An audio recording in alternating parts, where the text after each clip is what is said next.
पहले बड़ी खबर देहरादून से, जहां आज बजट सत्र का तीसरा दिन है और आज सरकार सदन में आर्थिक सर्वेक्षण रिपोर्ट पेश करेगी। इसके अलावा राज्यपाल के अभिभाषण पर धन्यवाद प्रस्ताव होने के साथ खिलाड़ियों के लिए क्षैतिज आरक्षण विधेयक और पंचायती राज संशोधन विधेयक समेत 4 बिल पास कराए जाएंगे। प्रश्नकाल में सप्लाई डिपार्टमेंट, महिला एवं बाल विकास विभाग से जुड़े सवाल भी आएंगे। तो ये बड़ी खबर आपको बता रहे हैं, जहां आज बजट सत्र का तीसरा दिन है और आज सरकार सदन में आर्थिक सर्वेक्षण रिपोर्ट पेश करेगी। इसके अलावा राज्यपाल के अभिभाषण पर धन्यवाद प्रस्ताव होने के साथ खिलाड़ियों के लिए क्षैतिज आरक्षण विधेयक और पंचायती राज संशोधन विधेयक समेत 4 बिल पास कराए जाएंगे। प्रश्नकाल में सप्लाई डिपार्टमेंट, महिला एवं बाल विकास विभाग से जुड़े भी सवाल आएंगे। तो ये बड़ी खबर आपको बता रहे हैं इस वक्त की। आज सरकार सदन में आर्थिक सर्वेक्षण रिपोर्ट पेश करेगी। इसके अलावा राज्यपाल के अभिभाषण पर धन्यवाद प्रस्ताव के साथ खिलाड़ियों के लिए क्षैतिज आरक्षण विधेयक और पंचायती राज संशोधन विधेयक समेत 4 बिल पास करवाए जाएंगे। तो ये बड़ी खबर आपको बता रखे हैं। प्रश्नकाल में सप्लाई डिपार्टमेंट, महिला एवं बाल विकास विभाग से जुड़े सवाल भी आएंगे। तो आज सत्र का तीसरा दिन है, बड़ी खबर आपको बता रखे हैं। बजट सत्र का तीसरा दिन। भारती सकलानी हमारी सहयोगी तमाम जानकारी के साथ लाइव जुड़ गए हैं। भारती, आज बताया जा रहा है बजट सत्र का तीसरा दिन हो चला है। सरकार सदन में आर्थिक सर्वेक्षण रिपोर्ट के साथ कौन कौन से जो सवाल हैं वो रखे जाएंगे। आज का दिन सत्र के लिहाज से कितना अहम? देखिए, आज का जो दिन है वो काफ़ी अहम माना जा रहा है, क्योंकि एक तो सदन में हंगामा भी हो सकता है, प्रश्नकाल भी आज होना है, महिला बाल विकास विभाग से जुड़े हुए सवाल भी आज आ सकते हैं। दूसरी चीज, विपक्ष आज हंगामा करेगा। लेकिन आज जो सबसे इम्पोर्टेंट डे है, तीसरा दिन, और इस दिन जो आर्थिक सर्वेक्षण विधेयक वो पेश यहाँ पर किया जा सकता है। उसमें सबसे खास बात जो है नलिनी, वो ये रहने वाली है कि उत्तराखंड में नॉन प्लान बजट पर सबसे ज्यादा पैसा खर्च होता है। यानी कि सैलरी की बात अगर हम कर ले, पेंशन्स की बात कर ले, तो इन सब चीजों पे ये नॉन प्लान बजट्स में आते हैं और इस पर ज्यादा खर्च होता है और इसमें इसका कोई आंकलन नहीं होता है। तो आज वो आर्थिक सर्वेक्षण की जो रिपोर्ट आएगी उनमें इन सब चीजों को ही यहाँ पर देखा जाएगा, कटौती की जा सकती है, कितना फाइनेंशियल ईयर में यहाँ पर पैसा खर्च हुआ, इन सब चीजों को यहाँ पर इस रिपोर्ट में रखा जा सकता है।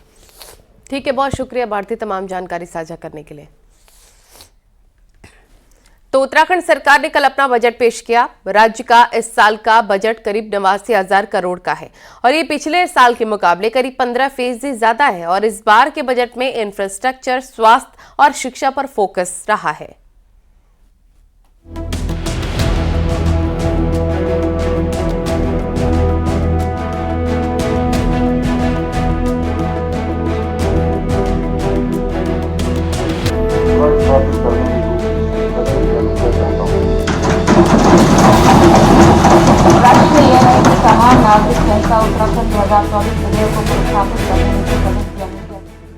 बजट सेशन के दूसरे दिन मंगलवार को वित्त मंत्री प्रेमचंद अग्रवाल ने वित्तीय वर्ष 2024-25 के लिए 89,230 करोड़ 7 लाख का सरप्लस बजट पेश किया।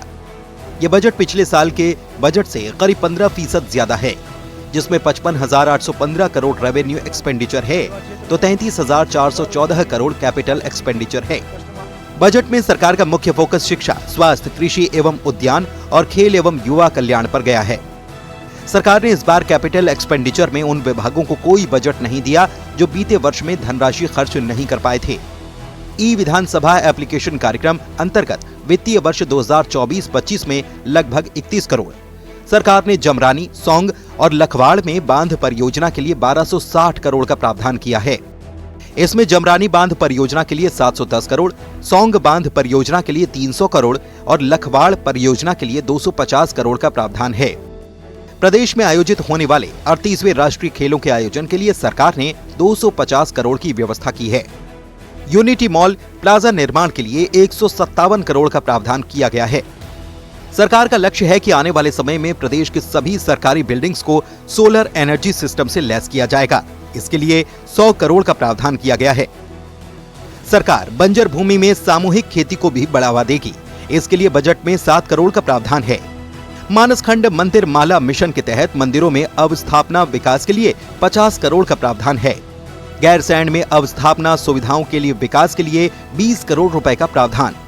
कैशलेस चिकित्सा उपचार देने के लिए सरकार द्वारा आयुष्मान भारत की तर्ज पर अटल आयुष्मान उत्तराखंड योजना लागू की गई है। योजना अंतर्गत वित्तीय वर्ष 2024-25 में लगभग 500 करोड़ रुपया का प्रावधान किया जा रहा है।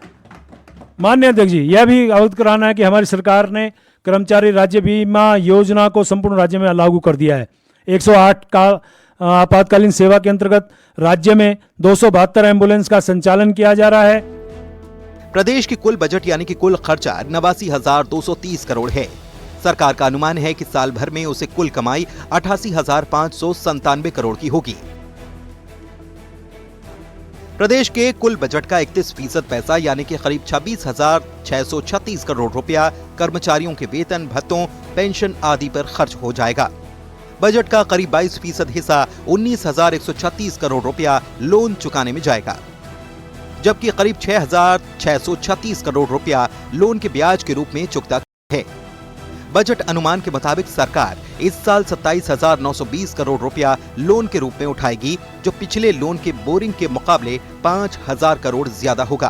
का जो 24-25 का है, जिसमें मैंने कहा कि जीएसटीपी जो 22-23 में वो 3,03,000 करोड़ का था, 23-24 में ये 3,46,000 करोड़ का था और 24-25 में अनुमानित कर रहे हैं 4 लाख करोड़ रुपए का, यानी कि हम उस दिशा में भी आगे बढ़ रहे हैं, लगभग 4 लाख करोड़। कुल मिलाकर बजट को भविष्य पर फोकस किया गया है। इंफ्रा प्रोजेक्ट में पैसा दिया गया है ताकि आधारभूत संरचना बेहतर हो और राज्य का विकास हो सके। देहरादून से न्यूज़ 18 के लिए सुनील नवप्रभात की रिपोर्ट। नेता विपक्ष यशपाल आर्य के मुताबिक ये बजट नौकरशाहों का बजट है, जिसमें आम जनता के लिए कुछ नहीं है। वहीं उपनेता विपक्ष भुवन कापड़ी ने कहा कि बजट में नेशनल हाईवे, G20 और UCC का जिक्र समझ से परे है, तो युवाओं के रोजगार के लिए भी कोई प्लानिंग नहीं है।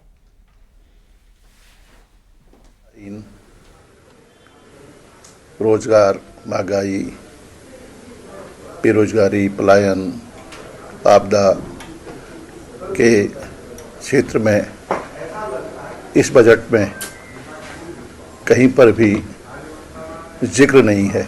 एनएच ने जो पैसा दिया है उसको अलग अलग विस्तार से, ये रोड ऐसी, वो रोड ऐसी, वैसे भी जो एनएच की रोड है वो तो टोल दे रहे हैं लोग, वो तो बेची हुई रोड है। सरकार की क्या हो, तो जनता से पैसे वसूलने हैं उसमें, तो उनका व्याख्यान, इसमें G20 का व्याख्यान, अपना यूनिफॉर्म सिविल कोड, मतलब बजट में इन सब चीजों का क्या मतलब है।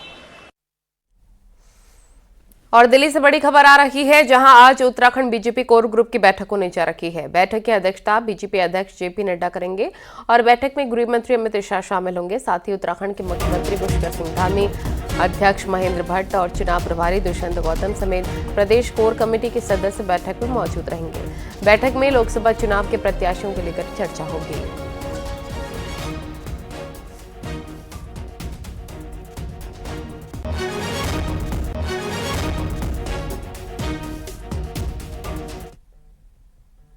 लोकसभा चुनाव को लेकर देहरादून में कल बीजेपी की बड़ी बैठक हुई। 5 सीटों के लिए 55 दावेदारों के नाम सामने आए और इन सभी नामों का पैनल बनाकर राज्य चुनाव समिति बुधवार को केंद्रीय पार्लियामेंट्री बोर्ड को भेजेगी। बीजेपी प्रदेश अध्यक्ष ने बताया कि सर्वे के आधार पर आए सभी नाम पर चर्चा की गई है और अब 55 दावेदारों की लिस्ट केंद्र को भेजी जा रही है, जिसके बाद जल्द ही केंद्रीय संसदीय बोर्ड की तरफ से टिकटों का ऐलान किया जाएगा। देहरादून में हुई बैठक के साथ सीएम पुष्कर सिंह धामी, प्रभारी दुष्यंत गौतम और महेंद्र भट्ट ने अलग से मीटिंग की।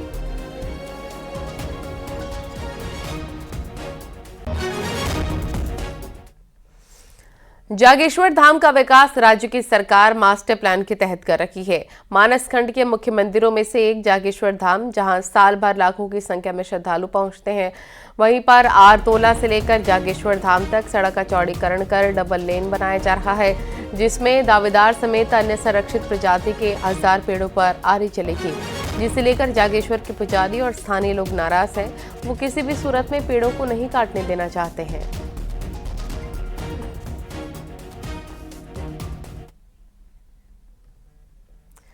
किशन जोशी हमारे सहयोगी तमाम जानकारी के साथ लाइव जुड़िए हमारे साथ। किशन, क्या जानकारी मिल रही है और अब तक इस पूरे मामले में क्या कुछ कार्रवाई?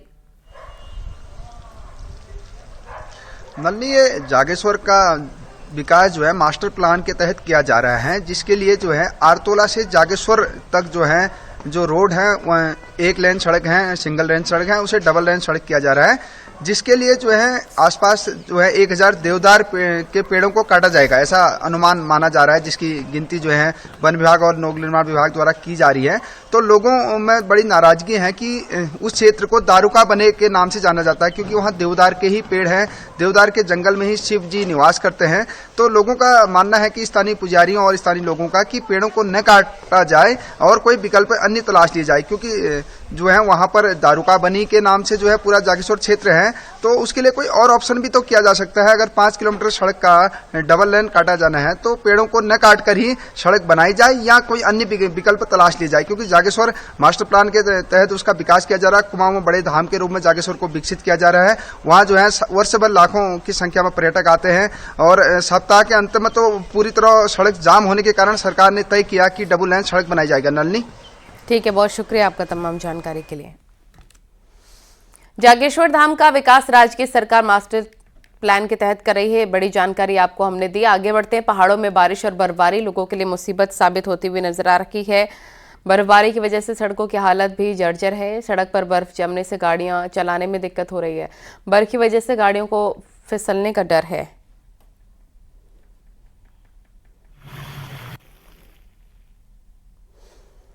तो सड़कों पर बर्फ ही बर्फ जमी हुई नजर आ रही है। बर्फबारी के बाद मुसीबत काफी ज्यादा बढ़ गई है। चमोली से नितिन सेमवाल हमारे सहयोगी तमाम जानकारी के साथ जुड़ गए हैं। नितिन, बर्फ की वजह से हम देख रहे हैं गाड़ियों में काफी ज्यादा फिसलन है, जिससे आम जनता को भी काफी दिक्कतें हो रही हैं। कैसे इससे प्रशासन निजात पा रहा है? जी, अगर बात करें पहाड़ों में मौसम की, तो फरवरी महीने में ही लगभग तीसरी बार पहाड़ों में बर्फबारी हो चुकी है और इस बर्फबारी की वजह से जो सड़क मार्ग पाला जम रहा है, उससे कहीं ना कहीं मुश्किलों का सामना जरूर पर्यटक वाहन हो या स्थानीय लोगों के वाहन हो, उनको करना पड़ रहा है।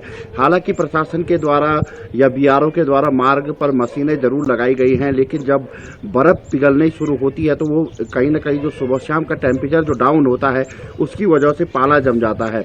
और यही मुश्किलें हम देख रहे हैं गोपेश्वर मंडल मोटर मार्ग पर भी दिखाई दे रही है और जोशीमठ औली मोटर मार्ग पर भी ये लगातार स्थिति बनी हुई है। हालांकि आज पहाड़ों में मौसम साफ है और अनुमान लगाया जा रहा है कि इन व्यवस्थाओं को आज दोपहर तक ठीक कर दिया जाएगा, ताकि आने वाले पर्यटकों को कोई भी परेशानी न हो हिल स्टेशनों पर पहुंचने के लिए। फिलहाल अगर मौसम की बात करें तो लगातार कल देर रात तक भी पहाड़ों में बारिश और बर्फबारी होती रही, लेकिन आज मौसम बिल्कुल साफ हो चुका है और अभी आज मौसम साफ बताया जा रहा है। लेकिन एक बार फिर से मार्च के पहले सप्ताह में भी पहाड़ों में अच्छी बारिश और बर्फबारी का पूर्व अनुमान भी मौसम विभाग के द्वारा जताया जा रहा है। तो ऐसे में तैयारियां करनी भी प्रशासन के लिए कहीं ना कहीं एक चुनौती जरूर दिखाई दे रही है। जी ठीक है, बहुत शुक्रिया आपका तमाम जानकारी साझा करने के लिए। गंगोत्री धाम में भी मंगलवार सुबह से बर्फबारी का दौर जारी है। पूरे गंगोत्री धाम में सिर्फ बर्फ ही बर्फ है। कड़ाके की ठंड के बीच में गंगोत्री धाम में अपनी साधना में लीन कुछ साधु नजर आ रहे हैं। पूरी घाटी में बर्फ की सफेद चादर बिछी है। इसके साथ ही साथ उत्तरकाशी जिले के हर्षिल, यमुनोत्री, मुकबा, खरसाली, हरकीदून में भी जमकर बर्फबारी हो रही है। आज सुबह से 4 बजे से यहाँ पे गंगोत्री धाम में लगातार हल्की हल्की बर्फबारी हो रही है। कम से कम 10 इंच बर्फ पड़ चुकी है गंगोत्री धाम में।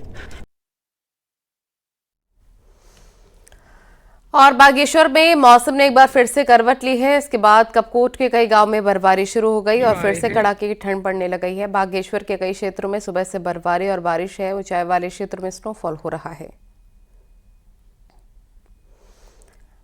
अल्मोड़ा जिले में गुलदार का आतंक बढ़ता जा रहा है। यहां पर चरीधार के पास एक शख्स पर गुलदार के हमले में एक शख्स बुरी तरीके से घायल हो गया।